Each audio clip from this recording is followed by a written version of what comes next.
Hello, welcome to this lesson where we're going to begin to learn about some of the math functions that are built into Java. A lot of times you program something, you'll need to take a square root or raise something to a power or a logarithm or something like that. So I'm going to show you how to deal with these math functions. And the first one we're going to learn about the absolute value. Now let me take you back to this website we learned about here in the last section. This is the methods that are members of the math class. And so at the very top of the list we have ABS, returns the absolute value of a double value.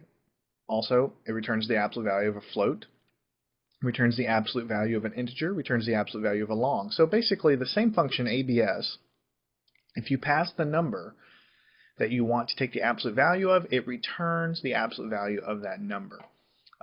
Pretty simple, and I chose absolute value because it's so easy to understand. So let's create a variable. We'll call it num1, and let's set it equal to negative 2.54. Alright, so that's our number, and let's create a variable called answer. We want to hold the answer of the absolute value. So let's say answer is equal to the absolute value of that number. Now typically you would think ABS is the function, so we would just put ABS and then we would pass it the value of number 1, and whatever this resolves to, the absolute value of this variable, which in this case is this number, we'll take the absolute value, we'll assign it over here.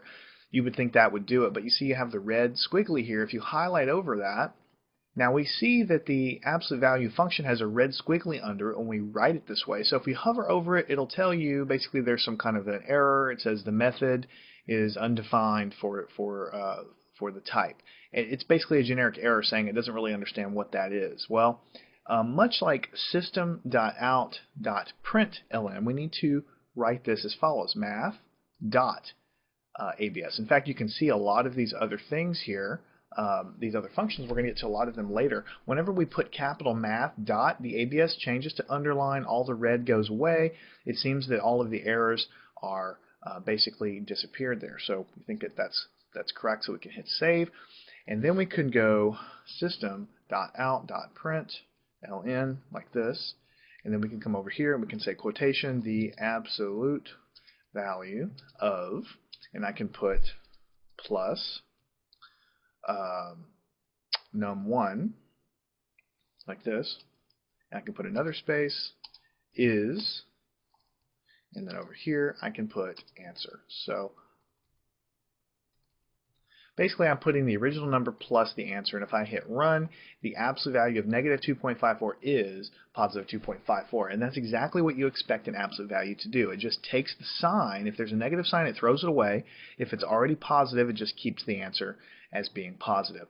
So notice that whenever we use this function, we have to reference the class with a dot and then the method that's a member of that class. If we go back to this document here, we are in the math class. That's what we were basically looking at here, the math class, and then we come down here and we see all of the methods that are part of that. So when we access a method that's a member of a class, you use this dot notation, which is the same thing we've been doing for system.out.println, because the println method is a member of that parent class, just as this is a ABS function is a member of that class. Now there's many ways in which we can do that. Let me take this away. There's many ways in which you could do it. We could say something like, we could just do a system.out.println like that. We could say, in fact, we don't even have to put any text in there at all. If we just want to do the absolute value of negative 3.37, notice how I've wrapped this up here. I've taken the function math.absolute value parentheses, I've passed it negative 3.37. So this whole thing is sitting inside of the println method there. So if we hit run there, it's just going to return the absolute value here, because this method here returns a number which is then inside of the println statement there. All right, now the entire thing works just fine. Also, we can take all this away here. Well, let's go ahead and take this one away. The same thing works if we're using integers, for instance. So I can say, let's just take the whole thing away.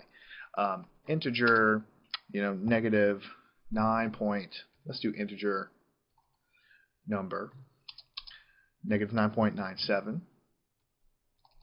And then we can do something like this. We can say system.out.println.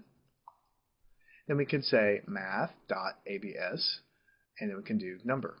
So basically we're doing the same thing. We're taking the absolute value method, we're passing it a number inside of parentheses, which is all inside of this guy here, and we're doing it with an integer instead of a decimal here. Now, of course, this isn't quite right because I have an integer. Notice we've got an underline here. It says type mismatch. Well, that's because I was silly here.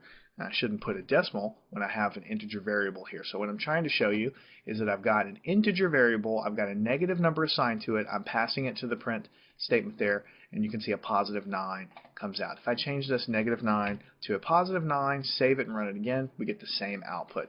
So very, very easy function to use as our very first function that we're doing in terms of the math libraries there in the math class there. So what we're going to do is learn how to use the absolute value method, which is a function of the math class. Notice we did not have to import anything like we did for scanner. We didn't have to put any import statement up here. That's because java.lang, of which the math class is a part of, is automatically included in all Java programs. So you have access to using all these math functions without any other overhead or any other importing required.